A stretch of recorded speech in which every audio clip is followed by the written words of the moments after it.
Hello! Welcome back sa aking YouTube channel. Ako si Popstar Picoy at nandito kayo sa aking archive documentary channel na Picoy Palabok. Meron akong nirelease na bagong kanta, pangalan, at papakita ko sa inyo kung paano ko siya ginawa. How I made my song, pangalan. Popstar. First is loop. Namimili ako ng instrument na gagamitin ko pang create ng chords at saka ng loop na i-flesh out ko sa buong kanta. So, sa kantang ito, ang ginamit ko ay ang pocket operator ng Teenage Engineering. Ginamit ko din to sa isa kong kanta, yung Once You Not. So, sa napakaliit na calculator na to, makakagawa ka ng maraming loop or ng beats na pwede mong gamitin sa kanta. So, sa kantang pangalan, ito yung nagawa kong loop.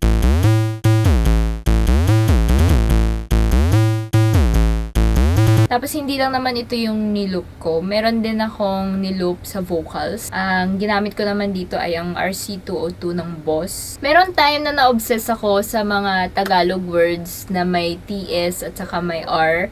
Like TS tsokolate, at saka R na sigurado, rado, na ina-exage ko yung R. Tapos, may idea ko na maghanap ng lyrics na gagamitin ko para sa kanta. Kaso, nag-decide ako na mag-made up na lang ako ng word, tapos gamitin ko na lang siyang as loop sa buong kanta. So, ang word na yon ay chudarara. Chudarara, yun ang naririnig nyo sa intro.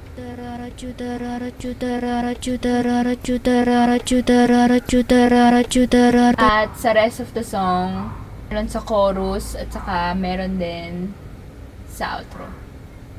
Wala siyang meaning, pero gusto ko lang yung tunog niya na parang moving vehicle or mechanical aircraft. Meron ba nun? Tapos, nag-blend pa siya sa tunog ng 8-bit ng arcade. So, ayun na, meron na akong intro. Tapos, dun na ako medyo naglaro din sa vocals pa rin na dinagdagan ko ng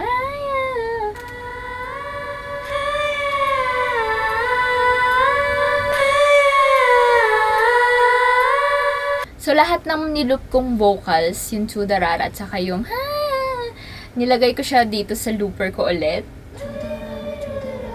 Tapos, naghanap ako ng effects na pwedeng gawing pang transition into next section ng kanta. So, pinaglaruan ko yung slicer effects. Tapos, nag-add pa ako ng distortion.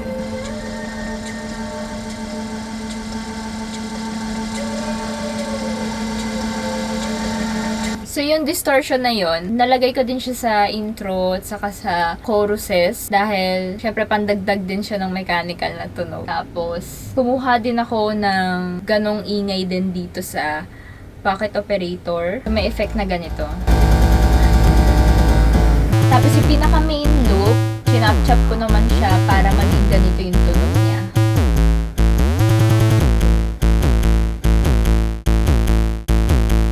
Para pang-prepare na rin sa verse. Tapos, iniwan ko pa rin yung noise, noise na nakuha ko sa PO operator.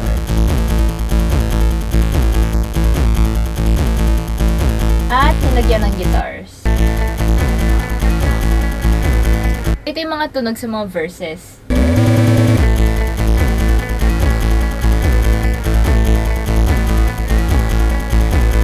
Meron lang tayong yung background noise na nanggagaling sa pocket operator, tapos yung main loop na chinap-chop, tapos yung guitars, plus syempre yung drums, computer generated na drums.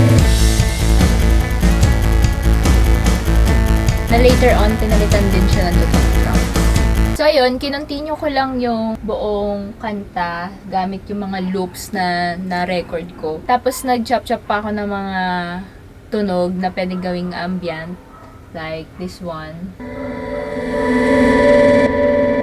Tapos syempre may guitar elements pa rin sa all throughout the song, pang ambient din. Tapos pagdating dun sa bridge, nag-layer lang ako ng boses dun, puro vocals lang talaga siya. Tapos tinry kong paglaruan ng reverb.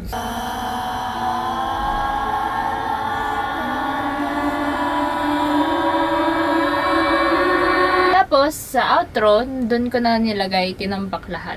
Usually, pag magawa ka ng kanta, lahat ng elements, tatambak ko na lang dun sa pinaka-outro. Pero, minsan hindi siya nag-work, minsan nag-work. Pero, this time, nag-work naman siya. Popsta. So, sa lyrics naman, sabay ako gumagawa ng lyrics at saka music. Kaya pagdating sa bridge, diba, alam ko na yung lyrics na kakatahin ko. Ganun ako gumawa, parang yung progress ko from start to finish talaga, hindi ako naglalaktaw-laktaw. Unang-unang linya pa lang, dun ko na lalaroin yung pinaka-idea ng song. So, lalamig na ang hinain kapag hindi ka pa bumaba. So, yun pa lang, alam ko na idea niya is family.